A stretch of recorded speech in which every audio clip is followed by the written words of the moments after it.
அன்பு உலகளாவிய B cruise நேயர்களுக்கு வணக்கம். நம்முடன் இன்று இணைந்திருப்பவர் பாஜகவின் நிர்வாகி திரு தினேஷ் சோடி அவர்கள். சார் வணக்கம். வணக்கம் வணக்கம் வணக்கம் சார், நம்ம இன்னைக்கு ஒரு ஹிஸ்டாரிக்கல் டேல மீட் பண்ணிருக்கோம். கிட்டத்தட்ட பாரத பிரதமர் நரேந்திர மோடி இந்தியாவை ஆண்ட பிரதமர்களில் அதிக நாட்கள் இந்தியாவை ஆண்டவர் அப்படிங்கிற ஒரு மிகப்பெரிய சாதனையை நம்முடைய பாரத பிரதமர் நரேந்திர மோடி அவர்கள் செய்திருக்கிறார். உண்மையாவே அவருடைய காலத்தில் நாம் வாழ்வதெல்லாம் நம்மளோட பிளஸ்ஸிங் அப்படின்னு தான் சார் பார்க்க வேண்டியதாக இருக்கு. 22 மாநிலங்கள் ஆளும் பாரத பிரதமர் பாஜக தமிழகத்துல என்ன செய்ய போகுது?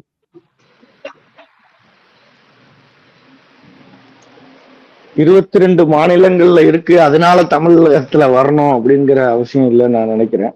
முக்கியமா தமிழ்நாட்டுல இருக்கக்கூடிய பிரச்சனைகள் அதிகமா இருக்கு. தமிழ்நாட்டு மக்கள் சந்திக்கக்கூடிய பிரச்சனைகள் அதிகம் இருக்குது. இன்னைக்கு 2026 தேர்தலில் ஒரு புதிய ஆட்சியை மக்கள் தேர்ந்தெடுத்திருக்கிறாங்க. நிச்சயமா அந்த ஆட்சிக்கு நம்ம போதுமான அவகாசம், இன்னும் ஒரு 6 மாத காலம் அவகாசம் கொடுக்கணும்னாலும் கூட அது போகிற ஒரு டைரக்ஷன் அப்படிங்கிறத பார்க்கும்போது நிச்சயமாக தமிழ்நாட்டு மக்கள் இந்த ஆட்சியிலும் கடந்த ஆட்சிக்கும் ஒரு பெரிய வித்தியாசம் இருக்காது அப்படிங்கிறத தான் நானும் பார்க்கிறேன். ஆனாலும் நம்ம இன்னும் ஒரு 6 மாதங்கள் பொறுத்திருந்து தான் பார்க்கணும். பட் அதையும் தாண்டி தமிழ்நாட்டு மக்கள் இன்னைக்கு ஒரு ஆன்மீக ஆட்சி, இந்துக்களுடைய உரிமைகளுக்காக போராடக்கூடிய ஒரு கட்சி தமிழ்நாட்டுல வேணும் அப்படிங்கிறத உறுதியாக நம்புறாங்க. ஒரு தேசிய பார்வை கொண்ட, தேசிய சிந்தனை கொண்ட ஒரு கட்சி தமிழகத்துல இருக்கணும் அப்படிங்கிறத உறுதியா நம்புறாங்க. அந்த இடத்த நிச்சயமா பாரதிய ஜனதா கட்சி ஃபில் பண்ணும். இன்னும் வரக்கூடிய காலத்துல அந்த ஒரு செட் ஆஃப் ஓட்டர்ஸ், மக்கள், அவங்களுக்காக பாரதிய ஜனதா கட்சி தொடர்ந்து போராடும் அப்படின்னு நான் நினைக்கிறேன். சார், மத்த எதிர்கட்சிக்காரர்கள்லாம் எப்படி சொல்றாங்களோ திமுகல வாரிசு அரசியல் வந்துடுச்சு. ஏன்னா அவங்களோட பாத்தீங்கன்னா அடுத்து யாரு தலைவரா வருவாங்க, அடுத்து யார் துணை முதலமைச்சரா வருவாங்க அப்படின்னு ஓரளவு நம்மளால கெஸ் பண்ணி ஈஸியா சொல்லிட முடியும். அந்த மாதிரிதான் இப்போ தேசிய கட்சியான பாஜகலையும் சில பேருக்கு வாய்ப்பு கொடுக்கறாங்க அப்படிங்கிற ஒரு பார்வை முன்வைக்கப்படுது. அது வாரிசாக இல்லை என்றாலும் ஒரு இவங்கன்னா கண்டிப்பா நிப்பாங்கப்பா அப்படிங்கிற மாதிரியான பார்வை. இதை நீங்க எப்படி பாக்குறீங்க? சரி, அதுக்கு என்னோட பதில் ரொம்ப சிம்பிள். அதிக நாள் இந்த கட்சிக்கு விசுவாசமா இருந்தவங்களுக்கு சீட்டு கொடுக்கணுமா, இல்ல உடனடியா ரொம்ப அக்ரெசிவா இருக்காங்கிறதுனால சீட்டு கொடுக்கணுமா அப்படிங்கிறது தான் இப்ப நமக்கு முன்னாடி இருக்கிற கொஸ்டின். ரொம்ப அக்ரெசிவா ஷார்ட் டேர்ம்ல அவங்கள க்ரூம் பண்ணி பார்ட்டியில சீட்டு கொடுத்தவங்க நிறைய பேர் இன்னைக்கு என்ன ஆனாங்க, இன்னைக்கு அவங்க எல்லாம் எங்க இருக்கிறாங்க அப்படிங்கிறத சூழ்நிலை, தமிழகத்தோட அரசியல் சூழ்நிலை நம்ம பார்த்துட்டு இருக்கிறோம். இதே நேரத்துல வாஜ்பாய் அவர்கள் பிரதமர் ஆகிறதுக்கு முன்னாடில இருந்து இந்த கட்சியில பணி செய்து பல தேர்தல்கள் தோல்வி அடைஞ்சிருந்தாலும் கூட, இன்னைக்கும் நம்ம தோல்வி அடைஞ்சிருந்தாலும் கூட இதுதான் நம்ம கட்சி அப்படின்னு இங்கேயே பணி செய்யக்கூடிய ஆட்களும் நிறைய பேரை நம்ம பார்க்கிறோம். அதனால வித்தியாசம்ங்கிறது நம்மளுடைய பார்வையில தான் இருக்கு அப்படிங்கிறத தான் நான் பாக்குறேன். ஒருத்தருக்கு தொடர்ந்து கொடுத்துட்டு இருக்கிறாங்க அப்படிங்கிறதுனால அது தவறு, அவங்களுக்கு தொடர்ந்து கொடுக்க கூடாது, வேற ஆட்களுக்கு மாற்றி கொடுக்கணும் அப்படிங்கிற அவசியம் இல்லைன்னு நான் பாக்குறேன். பாரதிய ஜனதா கட்சி வளரக்கூடிய கட்சி. இன்னும் 234 தொகுதி நமக்கு இருக்குது. அதுல இன்னும் பல்வேறு புதிய முகங்களை நம்ம கொண்டு வர்றதுக்கான வாய்ப்புகள் இருக்குது. அப்படியே ஒரு தேர்தலில் கொடுத்தாலும் கூட ஒரு 4ல இருந்து 5 ஒரு 6-7 நீங்க சொல்ற மாதிரி தொடர்ந்து அவர்களுக்கு வாய்ப்பு கொடுக்கறவங்க ஒரு 6-7 பேர் இருக்காங்கன்னு வச்சுக்கோங்களேன். மீதி இருக்கிறது எல்லாமே ஒரு புதிய முகங்களுக்கு தானே வாய்ப்பு கொடுக்குறாங்க. அவங்க யங்ஸ்டரா இருக்கிறாங்களா இல்ல வயசு அதிகமா இருக்கிறாங்களாங்கிறது அது நெக்ஸ்ட் பார்ட். பட் ஒரு தொடர்ந்து எல்லா தேர்தலில் நிக்கக்கூடியவங்க ஒரு 6-7 பேர்னு நீங்க சொன்னா கூட மீதி இருக்கிற தொகுதிகள் எல்லாத்துலயுமே புதிய முகங்களுக்கு, அந்த மாதிரியான ஆட்களுக்கு தான் வாய்ப்பு கொடுத்துருக்காங்க. அதனால புதிய முகங்களுக்கு வாய்ப்பு கொடுக்கல, பழைய 10 சீட்டு தான் 5 சீட்டு தான் வாங்குறாங்க, 5 சீட்லயும் பழைய ஆட்கள் நிக்கிறாங்கிற மாதிரியான சூழ்நிலை இருக்கிறதா நான் பாக்குறேன். சார், குறிப்பா இனிவரும் காலங்கள் அரசியலே, குறிப்பா 2026 தேர்தல் கூட நமக்கு உணர்த்திய உண்மை என்னன்னு பாத்தீங்கன்னா, இனிவரும் அரசியல் அப்படிங்கிறது அது இளைஞர்கள் கையில் தான். சென்னசெட் ஜெனரேஷன் அப்படின்னு சொல்லப்படுறவங்களுடைய கையில. சோ இந்த மாதிரியான இளைஞர்களை கவர தமிழக பாஜக என்ன மாதிரியான நடவடிக்கைகளை எடுக்க போறீங்க? நிச்சயமா இப்ப யங்ஸ்டர்ஸ் வந்து இன்னைக்குன்னு இல்ல, இது ஜென்சி ஜென் ஆல்பாங்கிற காலகட்டத்தை நோக்கி போயிட்டு இருக்கோம். இதனால வந்து யங்ஸ்டர்ஸுக்கு முக்கியத்துவம் கொடுக்கணுங்கிறது கிடையாது. முன்னாடியில இருந்து எப்போதுமே வந்து அரசியல்ல இளைஞர்களுக்கு ஒரு வாய்ப்பு கொடுக்கணும், துடிப்பாக இருப்பாங்க, செய்வாங்க. எல்லா கட்சியும் ஆட்சிக்கு வர்ற சூழ்நிலையில நீங்க பாத்தீங்கன்னா அது இளைஞர்கள் அதிகமா இருந்திருப்பாங்க. நீங்க திமுக அன்னைக்கு ஆட்சியில பிடிக்கும் போதும் பாத்தீங்கன்னா பெரும்பான்மையான எம்எல்ஏக்கள் அங்க வேலை செஞ்சுட்டு இருந்தவங்க ஒரு 25 30 இந்த வயதுக்குள்ள இருந்தவங்களா இருந்திருப்பாங்க. இன்னைக்கு அதுக்கப்புறம் எம்ஜிஆர் அவர்கள் ஆட்சி அமைக்கும் போதும் நீங்க அதே தான் நீங்க பார்த்திருக்கலாம். எம்ஜிஆருக்கு அப்புறம் அப்படியே பார்ட்டியை வந்து ஜெயலலிதா அவர்கள் டேக் ஓவர் பண்ணி நடத்துனாங்க. அதனால வந்து அந்த பழைய இளைஞர்கள் அப்படியே கண்டினியூ ஆகி அந்த லெகசி அவங்களுடைய பையன் அப்படிங்கிற அந்த வாரிசு அரசியல் அந்த மாதிரி தொடர்ந்து வர ஆரம்பிச்சிருச்சு. இன்னொன்னு இந்த பக்கம் திமுகவிலையுமே அதே மாதிரி வர ஆரம்பிச்சிருச்சு. சோ நமக்கு தமிழக அரசியல் வரலாறு இன்னைக்கும் 2020லயும் 26லயும் கூட நமக்கு சொன்ன ஒரு வரலாறு என்ன அப்படின்னா, ஒரு புதிய கட்சி தமிழ்நாட்டுல ஆட்சிக்கு வரணும் அப்படின்னா துடிப்பு மிக்க இளைஞர்கள், இளம் ரத்தம் அந்த கட்சியில பாய்ந்தால் மட்டும்தான் புதிதாக ஒரு கட்சி ஆட்சி அமைப்பதை பத்தி யோசிக்க முடியும், அதுக்கான வாய்ப்புகள் இருக்கும் அப்படிங்கிறது தான் கடந்த காலங்கள்ல நமக்கு இந்த தமிழக அரசியல் வரலாறு நமக்கு சொன்ன உண்மை. அதனால நிச்சயமாக பாரதிய ஜனதா கட்சியும் அதுக்கான ஒரு முன்னேற்பாடு தயார் பண்ணிக்கிட்டு இன்னும் அதிகமான இளைஞர்களுக்கு வாய்ப்பு கொடுக்கணும் அப்படிங்கிறத ஒரு முன்னெடுத்து போகும்னு நான் நினைக்கிறேன். இனிமேல் தான் போகணும் அப்படிங்கிற சூழ்நிலை இல்லை. ஏன்னா எனக்கு தெரிஞ்சு ஏற்கனவே அண்ணாமலை அண்ணன் அவர்கள் இருந்த போது அவர் ஒரு இளைஞர், அதனாலதான் நிச்சயமாக அவர்களுக்கு ஒரு வாய்ப்பு கொடுக்கப்பட்டது. அதுக்கப்புறம் நிறைய அதுக்கு கீழே ஒரு இளைஞர்களுக்கு நிறைய வாய்ப்புகள் கொடுக்கப்பட்டிருந்தாங்க. பட் அதை எப்படி அவங்க பர்சனலா பயன்படுத்திக்கிட்டாங்க, எப்படி வந்து பார்ட்டியை குரோ பண்ணாங்களா இல்லையாங்கிறதெல்லாம் இரண்டாவது அக்யூசியேஷன். பட் இளைஞர்களுக்கு வாய்ப்பு கொடுக்கவே இல்லை பாரதிய ஜனதா. மற்ற கம்பேரிட்டிவ்லி 2024 இந்த 2020 அதுக்கப்புறம் காலகட்டத்தில எல்லாம் நீங்க எடுத்துக்கிட்டீங்கன்னா தமிழ்நாட்டுல இருந்த மற்ற அதிமுக திமுகவை தாண்டி அதிகமான இளைஞர்கள், இப்போ நாம் தமிழர் கட்சி அது ஒரு வித்தியாசமா செயல்படும். அவங்க வந்து முதல்ல இருந்தே வந்து நாங்க தனிச்சேதான் நிற்போம், தனிச்சேதான் போடுவோம்ங்கிற மாதிரியான ஒரு சூழ்நிலையில போயிட்டு இருந்தாங்க. அதை தாண்டி ஒரு தேசிய கட்சியில அதிகமான இளைஞர்களுக்கு முக்கியத்துவம் கொடுத்து இளைஞர்களை முன்னிறுத்தி போயிட்டு இருந்தது வந்து பாரதிய ஜனதா கட்சி தான் எனக்கு தெரிஞ்சு. அதனால எந்த காலத்திலையும் இளைஞர்களுக்கு வாய்ப்பு கொடுக்கப்படல, இளைஞர்களுக்கு இங்க வாய்ப்பே இல்லை அப்படிங்கிற சூழ்நிலை இல்லை. ஏற்கனவே இன்னைக்கு இப்ப கூட நாங்க சமீபமா ஜென் ஆல்பாக்கு ஒரு மீட்டிங் ஆர்கனைஸ் பண்ணியிருக்கோம். ஸோ எல்லாரும் ஜென்சிக்கு தானே ஆர்கனைஸ் பண்ணிட்டு இருக்காங்க, நீங்க என்ன ஜென் ஆல்பாக்கு போயிட்டீங்க? ஏன்னா ஏற்கனவே பாரதிய ஜனதா கட்சியில ஜென்சி வந்து ஏற்கனவே நிறைய இருக்கிறோம். எங்களுக்கு அடுத்த கட்ட தலைவர்கள் ஏற்கனவே வந்து நீங்க எடுத்து பாத்தீங்கன்னா ஒரு 25 வயசு 20 வயசுல இருக்கக்கூடிய லீடர்ஸ் வந்து எங்க பார்ட்டியில ஏற்கனவே நிறைய இருக்கிறாங்க.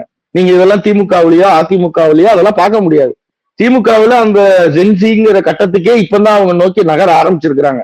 அந்த 25 வயசுங்கிற கேட்டகரிக்கே உள்ள இப்பதான் கொஞ்சம் கொஞ்சமா வர ஆரம்பிச்சிருக்கிறாங்க. அதனால நாங்க ஏற்கனவே ஜென்சி அப்படிங்கிற மட்டத்துக்குள்ள எங்களுடைய பார்ட்டிக்கு ஏற்கனவே ஒரு வட்டம் இருக்கு அப்படிங்கிறதுனால அதையும் தாண்டி அடுத்த ஒரு தலைமுறை வாக்களிக்க வரப்போகுது. அந்த தலைமுறை கிட்ட எப்படி கம்யூனிகேட் பண்ணணும்? ஏன்னா இன்னைக்கு 2026 அரசியல் சூழ்நிலையே எல்லாரும் என்ன நரேட்டிவ் சொல்றாங்கன்னா ஜென்சி கிட்ஸ் தான் வந்து மாத்திட்டாங்க அரசியல் சூழ்நிலையை, வந்து ஜென்சி தான் புரட்சி பண்ணி மாத்திட்டாங்க அப்படின்னு சொல்றாங்க. நிச்சயமா நான் அப்படி பார்க்கல.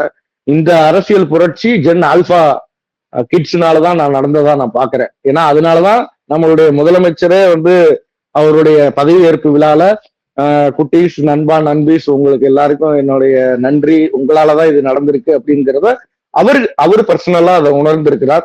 அதே மாதிரிதான் பாரதிய ஜனதா கட்சியும் நாங்கள் உணர்ந்திருக்கிறோம். அடுத்து Gen Alpha kids Bharatiya Janata கட்சிக்குள்ள கவர்றதுக்காகவும் செய்யறதுக்கான முயற்சிகளையும் எடுத்துட்டு இருக்கோம். அதனால நிச்சயமா இளைஞர்களுக்கு அதிகமான வாய்ப்பு நாங்க எடுத்துட்டு தான் இருக்கோம் நான் நம்புறேன். திருச்சியில ஒரு கூட்டம் நடத்தினீங்க, மாநில வரி மாவட்டம் அந்த மாதிரி நிர்வாகிகள் எல்லாம் சந்திச்சு பேசினீங்க. நிறைய பிரச்சனைகள், நிறைய சாடல்கள், அந்த மாதிரியான உரசலோட கூட்டம் நடைபெற்றதுன்னு நாங்க கேள்விப்பட்டோம். உண்மையில திருச்சி கூட்டத்துல என்ன நடந்தது? இல்ல உரசல்கள் அது வெளியில வந்து மீடியால நிறைய சொல்லுவாங்க. பட் நமக்கு தெரியும் அண்ணாமலை அண்ணன் அவர்கள் ஒரு டெசிஷன் எடுத்து பார்ட்டியை விட்டு வெளியில மூவ் பண்ணியிருக்கிறாங்க. அப்படி ஒரு கடினமான பார்ட்டி வந்து ஒரு கடினமான சூழ்நிலையை ஃபேஸ் பண்ணுது. இப்ப இந்த இந்த சூழ்நிலையை வந்து நாங்க முதலே அசஸ்மெண்ட் பண்ணோம். ஏன்னா ஒவ்வொருத்தருக்கும் ஒரு பார்வை இருக்கும். இந்த பிளவு வந்து எவ்வளவு பெரியதாக இருக்கும், சின்னதா இருக்குமா இல்ல ரொம்ப பெருசா இருக்குமா, இல்ல அதுக்கு கவுண்டர் மெஷர்ஸ் நம்ம எப்படி பண்ண வேண்டியது இருக்கும், இது எல்லாமே வந்து நம்ம கொஞ்சம் முன்னெச்சரிக்கை எடுக்க வேண்டிய சூழ்நிலை இருந்தது. நாங்க வந்து அந்த டயத்துல எங்களோட ஆஸ் யங்ஸ்டர்ஸ் நாங்க ஒரு டிசிஷன், திரு ரமேஷ் சிவா அவர்கள் முன்னாள் இளைஞரணி மாநில தலைவர் அவர்களுடைய வீட்டுல ஒரு டிஸ்கஷன் வச்சு கிரவுண்ட்ல எந்த அளவுக்கு ரிஃப்ளெக்ட் ஆயிருக்கு, அது எப்படி நடக்குது அப்படின்னு சொல்லி நாங்க எங்களோட டிஸ்கஷன் வச்சப்போ நிச்சயமாக இது வந்து ஒரு பெரிய பிளவாகத்தான் இருக்கும். பாரதிய ஜனதா கட்சிக்குள்ள இருந்து நிறைய இளைஞர்கள் வந்து குறிப்பாக அண்ணாமலை அண்ணன் அவர்கள் ஒரு அதிரடியாக செயல்பட்டிருக்கிறார். பர்சனல் பிராண்டிங் அவர் மேல வந்து நிறைய செஞ்சிருக்கிறார். அதெல்லாம் பார்க்கும்போது அந்த பிளவுங்கிறது நிச்சயமா ஒரு கணிசமான பிளவா இருக்கும் அப்படிங்கிறத நாங்க கணிச்சோம். அப்போ அதை வந்து நம்மளுடைய தலைமை கிட்ட போய் நம்ம டிஸ்கஸ் பண்ணி இந்த பிளவுங்கிறத நம்ம ஸ்டாப் பண்ணணும், அப்புறம் கவுண்டர் மெஷர்ஸ் எடுக்கணும், வெளியில போறவங்களை நிப்பாட்டி நம்ம முதல்ல தக்க வைக்கணும், அது வெளியில ஏற்கனவே போனவங்களுக்கு நம்ம எஜுகேட் பண்ணணும், அவங்களை திருப்பி உள்ள கொண்டு வரணும்.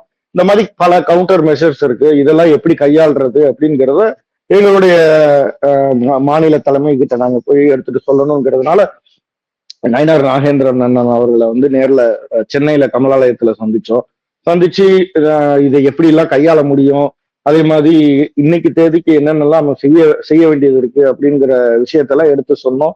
அப்ப நிச்சயமான நம்ம நாளைக்கு திருப்பி சந்திப்போம்.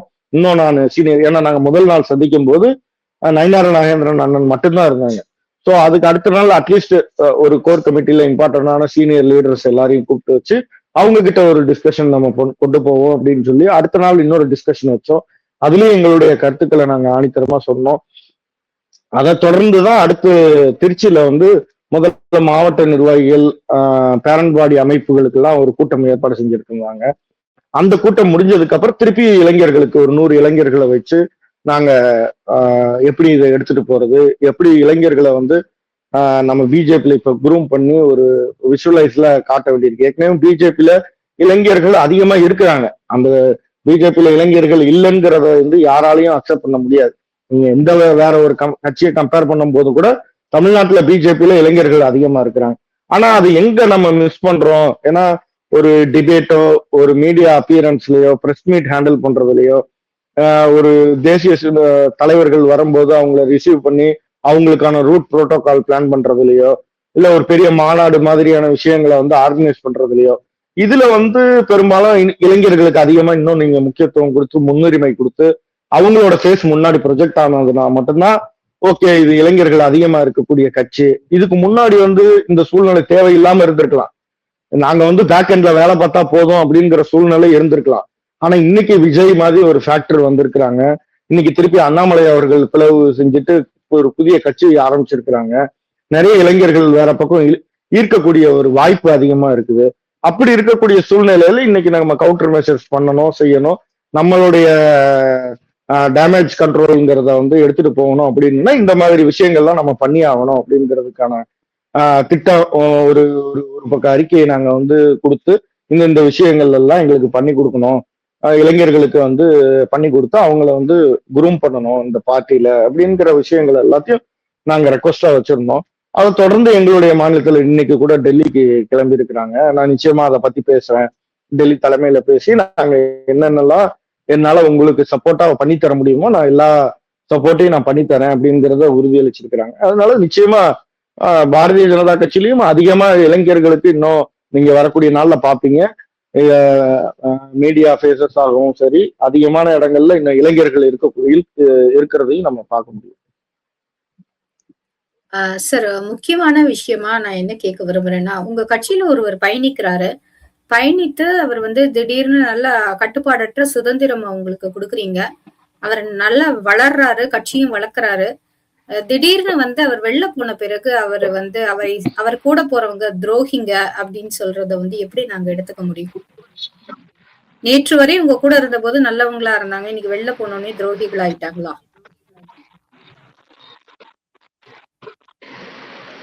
அதாவது ஒருத்தங்க வந்து கட்சி வந்து என்ன செஞ்சு தரல, இப்ப வெளியில போறீங்கன்னா கட்சி உங்களுக்கு இது வந்து அதுக்கான வாய்ப்பு கொடுக்கல, எனக்கான ஸ்பேஸ் கிடைக்கல, அதனால நான் வெளியில போறேன் அப்படின்னா அதுல ஒரு லாஜிக் இருக்கு.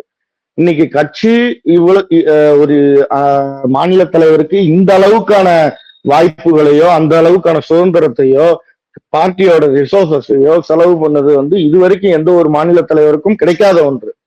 அதுவும் ஒரு இளைஞருக்கு அன்னைக்கு தேதியில அவருக்கு 37 வயசு. 37 வயசு இளைஞனை வந்து நம்பி ட்ரஸ்ட் பண்ணி ஒரு பொறுப்பு வந்து தேசிய தலைமை கொடுத்திருக்குது அப்படிங்கும் போது அவர் ஒருத்தர் வந்து இளைஞர் கிடையாது. இந்த ஒட்டுமொத்த இளைஞர் சமுதாயத்தையும் ரெப்ரசன்ட் பண்ணி தான் இன்னைக்கு வந்து அவருக்கான வாய்ப்பை வந்து கட்சி கொடுக்குது. அப்படிங்கும் போது இன்னைக்கு நடந்திருக்கக்கூடிய தமிழ்நாடு பாரதிய ஜனதா கட்சியில நடந்திருக்கக்கூடிய ஒரு சூழல் இன்னைக்கு ஒவ்வொரு இளைஞருக்குமே இது செட்பேக்கா தான் அமைஞ்சிருக்கு. நம்ம எல்லாரும் சொல்றோம் இளைஞர்களுக்கு வாய்ப்பு கொடுக்க மாட்டேங்கிறாங்க, இளைஞர்களுக்கு வாய்ப்பு இல்லை அப்படிங்கிற மாதிரியான அக்யூசேஷன்ஸ் நம்ம வைக்கிறோம். சீனியர்ஸ் தான் நிறைய பேர் வந்து இன்னும் பழைய இடத்துலயே உட்கார்ந்து இருக்கிறாங்க, இளைஞர்களுக்கு வாய்ப்பு இல்லைன்னு அக்யூசேஷன்ஸ் வந்து நிறைய பேர் வைக்கிறாங்க, புரிதல் இல்லாதவங்க. ஆனா கட்சி எப்படி பார்க்கும் மேல இருந்து, சரி ஓகே இளைஞர்களுக்கு ஒரு வாய்ப்பு கொடுப்போம்னு சொல்லி ட்ரை பண்ணி பாக்குது.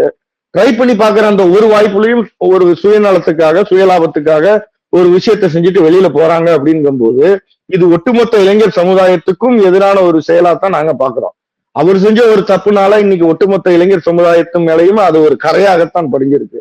அப்போ அதை ஸ்ட்ராங்கா அக்ரெசிவா எதிர்க்க வேண்டிய சூழ்நிலையில இன்னைக்கு இளைஞர்கள் இருக்கிறோம். நாங்க வந்து எதிர்க்கல அப்படின்னா இது ஏதோ சீனியர் வெர்சஸ் இளைஞர்கள், சீனியர்ஸ் இடம் கொடுக்கல அதனாலதான் இன்னைக்கு வந்து இவர் வெளியில போயிட்டாரு அப்படிங்கிற ஒரு சூழ்நிலையை வந்து இன்னைக்கு கட்டமைக்கிறதுக்காக ஒரு சூழ்நிலை தான் ஐடி விங் வார் ரூம் மூலமா நடத்திட்டு இருக்கிறாங்க.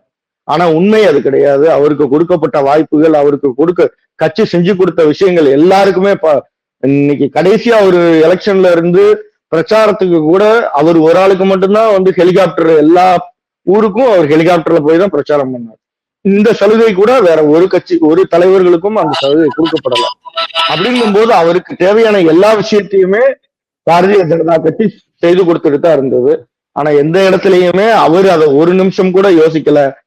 இங்க இந்த கட்சியில இருக்கக்கூடிய இளைஞர்களை தவறான ஒரு வெளியில கூட்டிட்டு போயிருக்காரு. அதை நிச்சயமாக துரோகமாத்தான் சொல்ல முடியுமே தவிர, துரோகியாகத்தான் பார்க்க முடியுமே தவிர அதை எந்த விதத்துல வந்து அக்செப்ட் பண்ணிக்க முடியும். சார், பொதுவா இந்த விமன் அலிகேஷன் அப்படிங்கிறது சொல்லுவாங்க, கட்சிகள்ல சொல்லுவாங்க, சில சமயம் வரும். ஆனா இவர் மேலையா அப்படின்னு எங்களுக்கு ஆச்சரியப்படும் அளவுக்கு பாரதிய ஜனதா கட்சியில புதுசா நேற்று வந்து ஒரு விமன் அலிகேஷன் வந்து வச்சிருக்காங்க. சிறுபான்மையின தலைவர் முன்னாடி இருந்தவங்க டெய்ஸி அவங்க, அதுவும் குறிப்பா பாஜகவின் முன்னாள் மாநில தலைவர் அண்ணாமலை அவர்களை பற்றி. ஏன் இந்த 3 வருஷம் அவங்க அமைதியா இருந்தாங்க?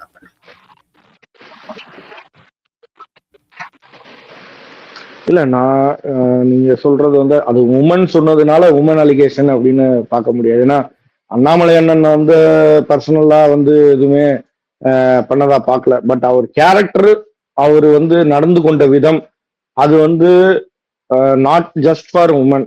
ஒரு உமன் கிட்ட மட்டும் அப்படி நடந்துகிட்டாரு அப்படிங்கிறது இல்ல, எல்லா தலைவர்களையும் ஒரு மூத்த நிர்வாகிகள் கிட்டையும் கூட அப்படித்தான் நடந்து கொண்டார் அப்படிங்கறத அவங்களே தான் சொல்லியிருக்காங்க, டெய்ஸியே தான் சொல்லியிருக்கிறாங்க.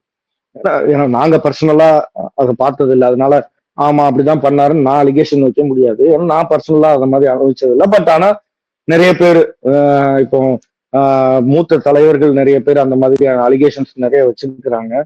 அதே மாதிரி டெய்ஸி அவர்கள் ஓப்பனா அந்த மாதிரியான அலிகேஷன் சொல்லியிருக்காங்க. நான் இல்லை, எனக்கு முன்னாடி அவன் தான் இவன் தான் அப்படிங்கிற மாதிரி கூட மிரட்டினாரு, எல்லாரையுமே மிரட்டினாரு அப்படிங்கிற மாதிரியான அலிகேஷன் சொன்னாங்க. ஸோ எனக்கு தெரிஞ்சு அவங்க ஃபேஸ் பண்ணியிருக்கிறாங்க. அன்னைக்கு தேதியில அவர் பார்ட்டிக்குள்ள இருந்தாரு, அது இருந்ததுனால அவங்க வெளியில சொல்ல முடியாது, சொன்னா நல்லா இருக்காது, நம்ம கட்சியவே நம்ம டேமேஜ் பண்ற மாதிரி இருக்கும்னு நினைச்சு அவங்க வெளியில சொல்லாம இருந்திருக்கலாம். இன்னொன்னு, அவங்க அன்னைக்கு திருச்சி சூர்யா மேல ஒரு அலிகேஷன் வச்சாங்க. அது யாரா இருந்தாலும் நம்ம ஏத்துக்கிட்டு தானே செய்யணும். ஏன்னா முதல் நாள் அவங்க தான் அலிகேஷன் வைக்கிறாங்க. அடுத்து ஒரு 10 நாளுக்கு அப்புறம் அவங்க வந்து இல்ல நாங்க 2 பேரும் அக்கா தம்பி மாதிரின்னு சொல்றாங்கன்னா நிச்சயமா அங்க அந்த இடத்துல ஒரு கம்பல்ஷன் இருந்திருக்கு அப்படிங்கிறது நம்ம எல்லாராலையுமே சென்ஸ் பண்ணக்கூடிய ஒரு விஷயம்தான். அதனால நான் பர்சனலா நினைக்கிறது, அவங்களுக்கு அந்த ஒரு கம்பல்ஷன் அவங்கள வந்து ரிட்டர்ன் பண்ணி நீங்க இப்படிதான் சொல்லணும்னு சொல்லி ஒரு கம்பல் பண்ணியிருந்திருக்கலாம். அது வந்து டைரக்டிவா அக்ரெசிவா அப்யூசிவ் வேர்ட்ஸ் யூஸ் பண்ணாரா யூஸ் பண்ணலையா அது எல்லாம் வந்து அவங்க உங்களுக்கு விடப்பட்டது. ஆனால் நிச்சயமாக அவங்க த்ரெட்டன் பண்ணப்பட்டிருக்காங்க. அதனாலதான் அவங்களோட ஸ்டாண்ட வந்து அலிகேஷன் கொடுத்தவங்க மேலேயே வந்து நாங்க 2 பேரும் அக்கா தம்பிங்கிற மாதிரியான ஸ்டாண்ட் எடுத்துட்டு அன்னைக்கு போக வேண்டிய சூழ்நிலை இருந்தது. அது இன்னைக்கு அவங்க சொல்லி இருக்கிறது, நம்ம கட்சியில இருந்து அவர் வெளியில போயிட்டாரு, அதனால ஓப்பனா சொல்றதுனால கட்சிக்கு எந்த விதத்திலையும் பாதிப்பு இருக்க போறது இல்லை அப்படிங்கிறதுனால சொல்லியிருக்காங்க. சார், தொடர்ந்து தாவேக ஆட்சி 2026 தேர்தல் நிறைய கட்சிகளுக்கு ஒரு புதிய பாடத்தை கற்றுக் கொடுத்தது அப்படின்னே சொல்லலாம். 30 நாள் முடிஞ்சிருச்சு. நீங்க பேசும்போது ஒரு வார்த்தை சொன்னீங்க, இன்னும் கொஞ்ச நாள் பார்த்தோம்னா நமக்கு நல்லா தெரிஞ்சிடும், சென்ற ஆட்சிக்கு எந்த குறையும் இருக்காது இந்த ஆட்சியில அப்படின்னு சொல்லியிருக்கீங்க. அதை எப்படி எடுத்துக்கிறது? இந்த 30 நாள் ஆட்சி எப்படி இருக்கு?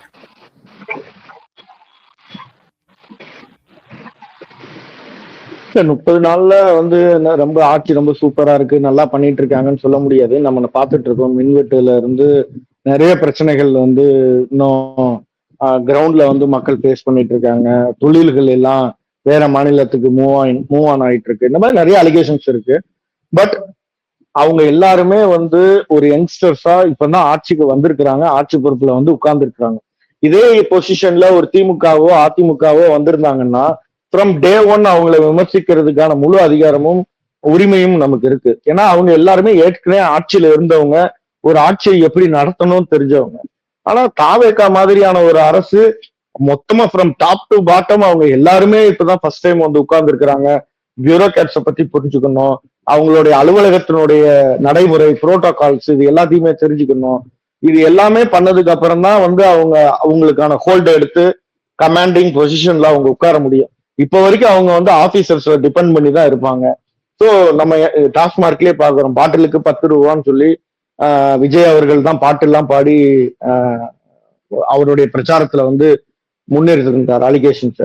பட் இன்னைக்கு அதே பாட்டிலுக்கு 20 ரூபா வாங்குறாங்க அப்படின்னு அலிகேஷன்ஸ் வந்திருக்கு. சரி, ஏன்டா 20 ரூபா வாங்குறீங்கன்னு சொல்லி நிறைய பொதுமக்கள் போய் வீடியோ எடுத்து டாஸ்மார்க் ஊழியர்கள் கிட்ட கேட்கும்போது ரொம்ப ஓப்பனா சொல்றாங்க, ஊழியர்கள் எங்களுக்கு நிர்வாக செலவுகள் அதிகமா இருக்கு, எங்களுக்கு ஸ்டாக் வைக்கணும், கலெக்ட் பண்ணணும், அதை வந்து அட்டையெல்லாம் கலெக்ட் பண்ணணும், அதை ஸ்டாக் வைக்கணும், அதுக்கு ஒரு பில்டிங் தேவை, ரெண்ட் கொடுக்கணும், எங்களுக்கு வந்து 20 வருஷமா நாங்க வேலை பார்க்கிறோம், ஆனா எங்களுக்கு இன்னும் சம்பளம் 10,000 12,000 தான் இருக்கு, எங்களுக்கு சம்பளம் பத்தாது. இந்த மாதிரி பல அலிகேஷன்ஸ் அவங்க பக்கத்துல இருந்து வைக்கிறாங்க. ஸோ இந்த மாதிரி நிர்வாக சிக்கல் வந்து நிறைய சரி செய்யணும் அப்படிங்கிறதுக்கு அவங்களும் முயற்சி பண்ணிட்டு இருக்கிறாங்க. நிச்சயமா ஒரு 6 மாசம் நம்ம அதுக்கான நேரம் கொடுத்துதான் ஆகணும். 6 மாதத்துக்கு அப்புறமும் இவங்க சரி செய்ய முடியல அப்படின்னா நிச்சயமா நம்ம வந்து கடுமையான விமர்சனங்கள் இப்ப இருக்கக்கூடிய சூழ்நிலை 6 மாசத்துக்கு அப்புறமும் தொடருது அப்படின்னா நிச்சயமாக இது திராவிட முன்னேற்ற கழகம் செய்துட்டு இருந்த ஆட்சியை விட மிக மோசமான ஒரு சூழ்நிலை இன்னைக்கு தமிழ்நாடு சந்திச்சுட்டு இருக்கு. அதே மாதிரிதான் நடக்கும் அப்படின்னா நிச்சயமாக இடைத்தேர்தல் வருவதற்கு கூட கூடி சீக்கிரத்துல ஆட்சி கலைந்து மறுதேர்தல் வருவதற்கான வாய்ப்புகள் கூட அதிகமா இருக்குன்னு தான் நான் பாக்குறேன். சார், நீங்க இப்ப இடைத்தேர்தல்ங்கிற ஒரு வார்த்தை சொன்னீங்க. நம்ம இப்போ இதை ரெக்கார்ட் பண்ணிட்டு கொண்டிருக்கும் இந்த நேரத்துல தேர்தல் ஆணையர் வந்து 5 தொகுதிகளுக்கு இடைத்தேர்தல் அது குறித்த நடவடிக்கைகளை தொடங்குமாறு மாவட்ட தேர்தல் அதிகாரிகளுக்கு உத்தரவை பிறப்பிச்சிருக்காங்க. இதை நீங்க எப்படி பாக்குறீங்க? 5 தொகுதி இடைத்தேர்தல், 4 தொகுதி எம்எல்ஏக்கள், அதிமுக எம்எல்ஏக்கள் தங்கள் பதவியை ராஜினாமா செஞ்சுட்டு தாவேகால இணைஞ்சிருக்காங்க. ஒரு தொகுதி முதலமைச்சரின் திருச்சி கிழக்கு. சோ இதுல பாரதிய ஜனதா கட்சியின் ஸ்டாண்ட் என்னவா இருக்கும்னு நினைக்கிறீங்க, இல்ல என்னவா இருக்கலாம்னு விருப்பப்படுறீங்க?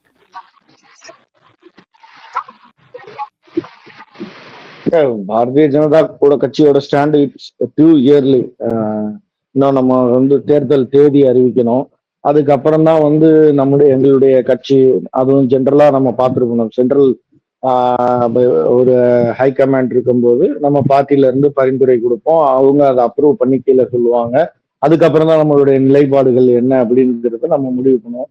தற்சமயம் வரைக்கும் ஒண்ணு கிளியரா இருக்குதுன்னா அண்ணன் நயினா நாகேந்திரன் அவர்களே தெளிவாக சொல்லியிருக்கிறாங்க, நாங்க ஏடிஎம்கே எல்லாருமே என்டிஏ அலையன்ஸ்ல ஒன்னாதான் இருக்கிறோம் அப்படிங்கிறது. இப்போ வரைக்கும் நாங்க என்டிஏ அலையன்ஸ் கண்டினியூ ஆகுது, அதுல எந்த ப்ராப்ளமும் இல்லை அப்படிங்கிறத நாங்க சொல்லியிருக்கிறோம். அதனால என்டிஏ அலையன்ஸ்ல இருந்து என்ன நிலைப்பாடு எடுக்கிறாங்க, மொத்தமாக கூடி என்ன நிலைப்பாடு எடுக்கிறாங்களோ அதுக்கு பாரதிய ஜனதா கட்சி உறுதுணையாக இருக்கும். அதனால அதுக்கான நாள் இன்னும் அதிகமா இருக்கு. இன்னைக்கு அதை பத்தி பேசக்கூடிய சூழ்நிலை இல்லை.